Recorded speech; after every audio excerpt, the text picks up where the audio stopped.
mobilisation de nos compatriotes autour des forces de défense. C'est un fait historique qui est sans précédent et qui prouve que le peuple camerounais répond à l'appel de son président. Ce que vous avez bien voulu mettre à la disposition de cette armée sera envoyé dans les meilleurs délais possibles. Alain Egam Bongo a saisi cette occasion pour réaffirmer la détermination des forces armées camerounaises à venir à bout de la menace terroriste Boko Haram. Depuis le début de la guerre, cette armée fait preuve d'engagement, de pugnacité, mais aussi d'une très grande efficacité. Boko Haram n'a pas réussi à grignoter même un centimètre carré du territoire camerounais. Et tout sera mis en œuvre pour que Boko Haram soit totalement éradiqué.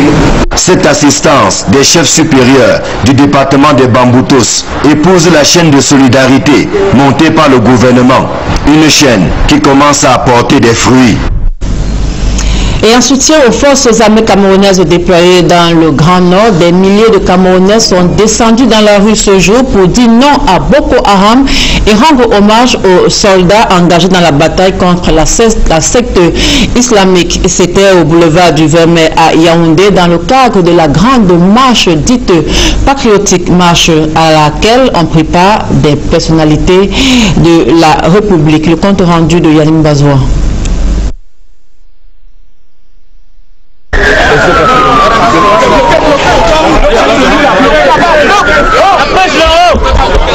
Alors qu'on les attendait tous au devant de la scène, les organisateurs de l'événement sont passés inaperçus. Puisqu'aux premières lignes de la marche se trouvent une douzaine de ministres, les députés, sénateurs, maires, hommes d'affaires et leaders des partis politiques. Les dames ont effectivement répondu à l'appel du collectif Unis pour le Cameroun.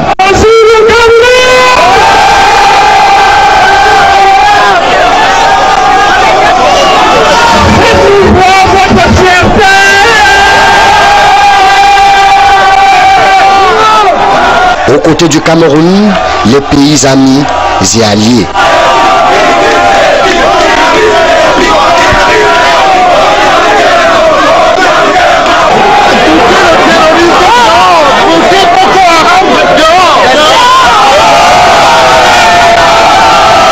Ils sont venus battre le pavé, marcher avec les Camerounais de tous bords, exhiber leur unité afin d'anéantir les velléités diaboliques de la secte islamiste Boko Haram. Je ne suis pas citoyen camerounais, mais on est amis du Cameroun.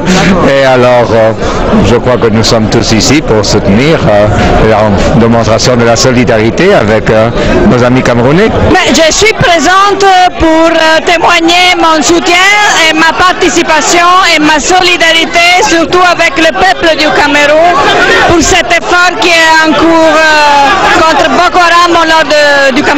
Côté Cameroun, autorités administratives et traditionnelles, citoyens camerounais de tous les âges ont répondu à l'appel. Présence tout aussi remarquée des partis politiques de l'opposition. D'un même cœur, dans un même élan, tous comme un seul homme, ils sont venus manifester leur soutien indéfectible aux forces de défense au front. Une mobilisation des autorités administratives camerounaises et des pays étrangers fort étonnante au cours de cette marche, quand on sait que ce n'est pas la première fois qu'un tel événement est organisé dans la capitale politique et partout ailleurs dans le triangle national. Absent de la marche des sauveteurs ou de celle des jeunes, il y a de cela quelques semaines, une douzaine de ministres ont pourtant marché ce jour.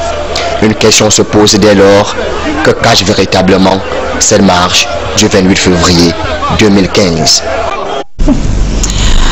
Concours direct des élèves commissaires de police des candidats hors course aux épreuves écrites qui se sont déroulées ce samedi. Certains pour cause de retard et d'autres pour des cas d'absence. Ils sont au total 5500 candidats qui frappent aux portes de la police camerounaise. Marcelin Gansop. La particularité des concours de cette année est l'anonymat. Tous les Il est un peu plus de 8h30 lorsque cette candidate débarque au lycée Leclerc. Son empressement montre qu'elle est en retard, mais surtout qu'elle n'a pas pris la peine la veille de vérifier sa salle de composition. Elle va beau chercher son nom partout. Elle quittera le sous-centre d'examen, le cœur meurtri. Ce retard et bien d'autres, ainsi que les quelques absences constatées et le début tardif des épreuves, n'ont pas perturbé le déroulement de ce concours des élèves commissaires de police. En cette matinée de samedi, c'est l'épreuve de culture générale qui est servie aux candidats. Il leur est demandé de dégager les piliers sur lesquels repose le développement durable du Cameroun. Dans les différentes salles, c'est la concentration totale. On peut sentir une mouche passer.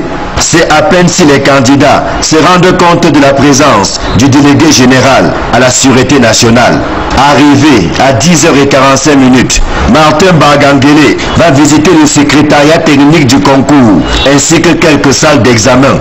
Le patron de la police camerounaise est venu s'assurer que tout se passe dans le calme et la tranquillité et que les prescriptions qu'il a édictées sont respectées à la lettre. Aussi questionne-t-il les surveillants tout en encourageant les différents candidats. On notera au passage que chaque salle d'examen compte 3 surveillants, dont un enseignant, un commissaire de police ou un commissaire de police principal, selon le cas, et un commissaire divisionnaire, pas moins. Je vous souhaite bonne chance. Seul le mérite compte, lance Martin Bagangele avant de prendre congé du lycée Leclerc. Direction le lycée de Ngouekele et le lycée technique et commercial de Yaoundé. Ce sont au total 5500 candidats qui frappent aux portes de la police camerounaise au grade de commissaire de police. 100 places seulement sont disponibles, soit 75 pour le concours direct et 25 pour les spécialistes. Outre la culture générale, les candidats ont composé en droit public pour le concours direct et en rapport pour le concours indirect. La page des écrits étant tournée, on n'attend plus que le jour des résultats. Lutte contre le désordre urbain, Paul Nasseri Beya fait la chasse au tricycle. Une descente inattendue du préfet du département du Vouri dans quelques espaces marchands de la ville de Douala a permis de mettre hors circulation plusieurs de ces engins. À 3 raisons évoquées, ils ne sont pas en conformité avec la réglementation en vigueur. Daniel Warenze 2 et Serge Alon Auto ont suivi cette opération. Jamais depuis sa mise en service, le camion gris de la communauté urbaine de Douala n'aura soulevé autant de charges en une seule et même journée. Ici, au marché de Paume, pour Nasseri Paul Beya, après la phase de sensibilisation, il est temps de s'attaquer à un pan non négligeable de la nébuleuse désordre urbain à Douala. Ce sont les tricycles qui sont dans le viseur. Après la phase de sensibilisation et la date limite qui était le 15 aussi pour le cargo, nous avons donc commencé avec les tricycles. Pas pour dire qu'on va oublier les cargos dans les écoles, mais nous avons commencé aujourd'hui avec les tricycles pour permettre à ce que nous ne soyons pas en train d'engager la guerre dans tout le front. Donc, la sensibilisation ayant terminé, nous voici donc sur le terrain. Une descente musclée du patron de la sécurité dans le Vouri ne pouvait se faire sans l'accompagnement des autres relais de l'administration. Les autorités administratives, toutes en tenue kaki, celles du travail, participent à cette opération de vérification des documents autorisant ces personnes à exercer dans ce secteur. Pour certains, cette action du préfet du Vouri est une véritable surprise. On n'a pas donné un préavis. Nous n'étions pas informés de la descente du préfet arrivé sur les lieux. Nous sommes restés là surpris, on l'a seulement vu débarquer. Si on a pour ma moto, on me dit que la plaque, c'est ce que je présente tout le papier. Tout le papier là, on prend la moto, on part encore avec tout le papier. Il fallait me donner au moins reçu pour venir déclarer ma moto. Là où on me dit de venir prendre. Il fallait donc monter patte blanche, permis de conduire, stationnement, assurance et autres pour ne pas tomber dans les mailles du filet tendu par Nasseri Paul Béa. Dans ce que l'on pourrait considérer comme un no man's land, 20% seulement de conducteurs de tricycles à Douala, selon Nasseri Paul Béa, sont en conformité avec les textes et règlements. En voici quelques-uns. Parce que le préfet a dit amener la moto là, il a dit que non, je vérifie mes papiers, ils ont vérifié mes papiers, il a dit que non. Celui-ci là, il avait la place, il a tous les papiers, on veut le laisser partir. Le préfet m'a demandé ma vignette, ma carte grise, mon permis de conduire, mon impôt, mon stationnement et je le leur ai fourni. Donc c'est pour ça qu'ils m'ont libéré. Le patron de la sécurité du Vouri se réjouit des efforts consentis par les uns et les encourage même. On a trouvé sur une trentaine, on a trouvé au moins 6-7 personnes qui sont en règle. Et c'est ça l'objectif de notre sortie.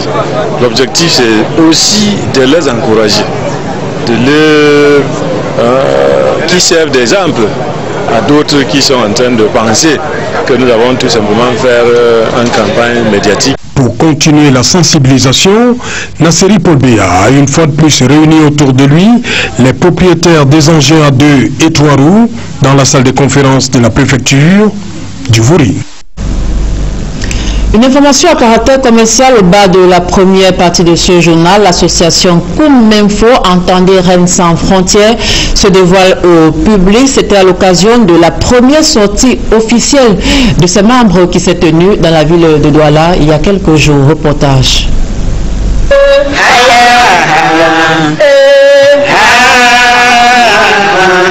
Ce 18 février 2015 restera à jamais gravé dans les annales de l'association Koum-Menfo, entendez Rennes sans frontières. Pour cette première sortie, les femmes membres de l'association Koum-Menfo, Rennes sans frontières, ont mis les petits plats dans les grands pour se dévoiler à un maximum de personnes et d'autres associations. La société secrète de Rennes, parce qu'au village Banileke, quand tu es notable, tu dois adhérer dans un groupe.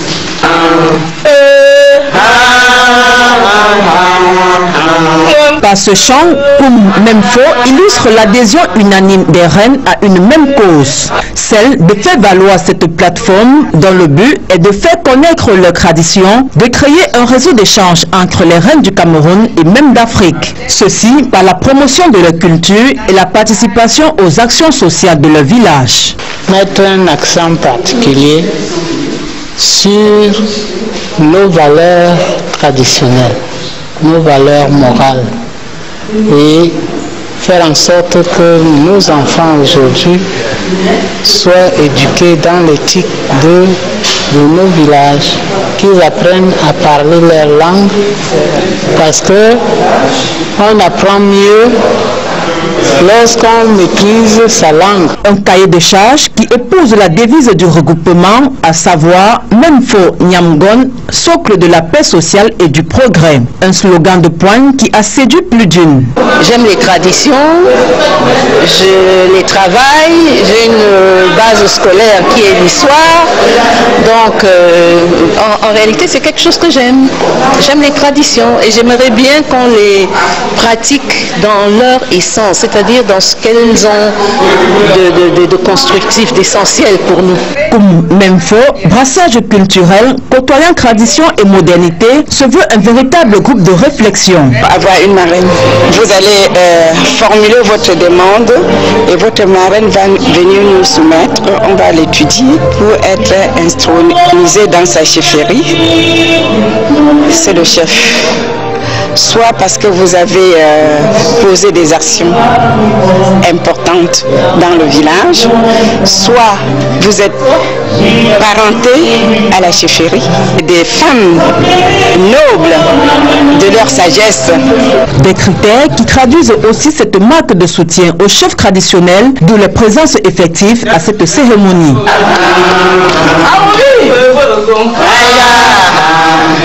Depuis 2011, les adhérentes de l'association Koumemfo, Rennes sans frontières, dont le siège est basé au quartier Bonapriso à Douala, se réunissent tous les mois pour évaluer leurs actions. Voilà à présent la deuxième partie de ce journal, c'est en langue anglaise pour Answen Chondji. Bonsoir une fois encore. Good evening to you once more, Sandrine Babu. The second segment of this newscast, the STF Little Regional Coordinator Jean-Michel Ninche today led a powerful delegation which visited families of victims that were affected by the February 2008 uprising in Cameroon. It was an emotional atmosphere, and Dokpasi 2 and 3 where 18-year-old Gachu Timothy and 30-year-old Jean Pouleng died after receiving stray bullets during the February 2008 uprising. Jean-Michel Ninche told the affected families not to lose hope and that justice must eventually prevail. He said the SDF decided not to engage a protest march as in the past to avoid being misunderstood from those advocating for Boko Haram fighters that's in Yaoundé. Meantime, the Cameroon People's Party CPP of Edith Kabangwala chose this February 28, 2015 to acknowledge heroes and heroines who fought for the plight of Cameroonians from the time of independence till date. Images of historic figures like Douala Mangabel, Ruben Unyobe, Felix Mumie, to name a few, were displayed at the site hosting the event. The CPP party underscored that each of the figures, including the dozens of youth who died on February 2008, played a vital role that must be recognized. Let's now listen to the Deputy Secretary General of Information as far as the Cameroon People's Party is concerned, Etienne Bang, talking to our reporter, Mimi Mefo. Today we gathered here just because we as CPP, as all militants of CPP, we think that it's important to build up our patriotism, to celebrate all the people that gave their lives for our country, who at a certain moment of their life they took the decision to fight for the advancement of our country. That's why we gathered here, to celebrate those people, to say thank you to those people, and that's why we are here. Not really, because for us, those people died in 28 February 2008. They died because they were asking for better living conditions. So all those fights are, as I said, their succession is colonization, independence, democracy, better living condition. So all those people have been fighting for the betterment of all the population of Cameroon. So that's why we join here today, we gathered here today to say thank you to all those people, to say thank you to Umyobe, to say thank you to Douala Mangabel, to say thank you to the youth of the 28 of 2008. And dozens of persons were therefore killed in February 2008 and others arrested. Some are still in prison till date. They were of course against the high rate of unemployment as well as the high cost of living. Mimimefo takes us 7 years back in 2008.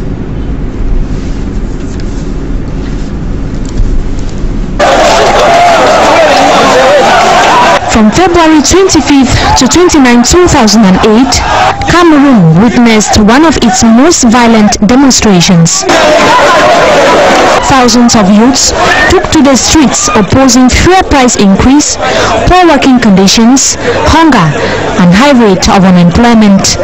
Another factor which to the Cameroonian population was unacceptable was the announced amendment of the constitution to remove term limits by the president.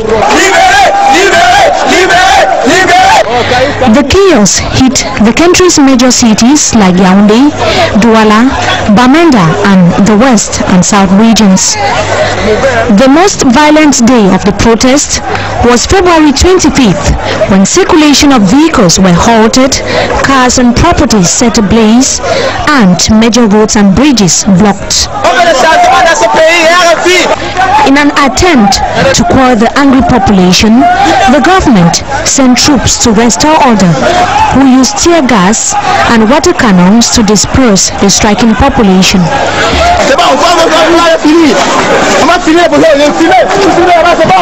The head of state on February 27th, in one of his rare outings on state media, described the unrest as an attempt to orchestrate a coup d'etat by politicians who failed to win elections through the ballot boxes.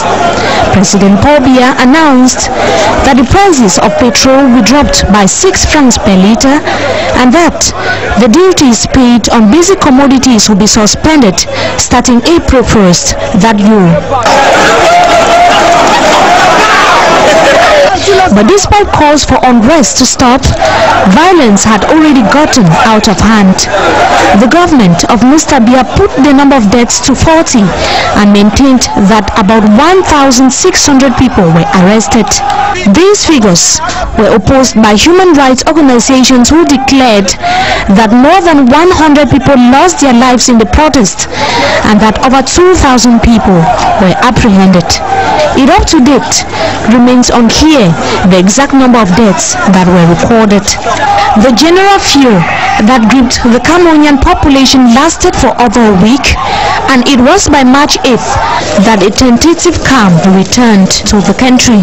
7 years after the February 2008 incident, the question that remains is whether Cameroonians have witnessed a positive change by gaining employment and having their living conditions improved. And on to something else, we will now move to the nation's capital in Yaoundé, where thousands of Cameroonians, including some members of government, have taken part in a patriotic march past to say no to activities of Boko Haram, the Far North region of Cameroon, and also express their solidarity to Cameroonian soldiers. This took place at the 20th May Avenue in Yaoundé. We are told politicians stole the show and ministers started the march past and later abandoned it.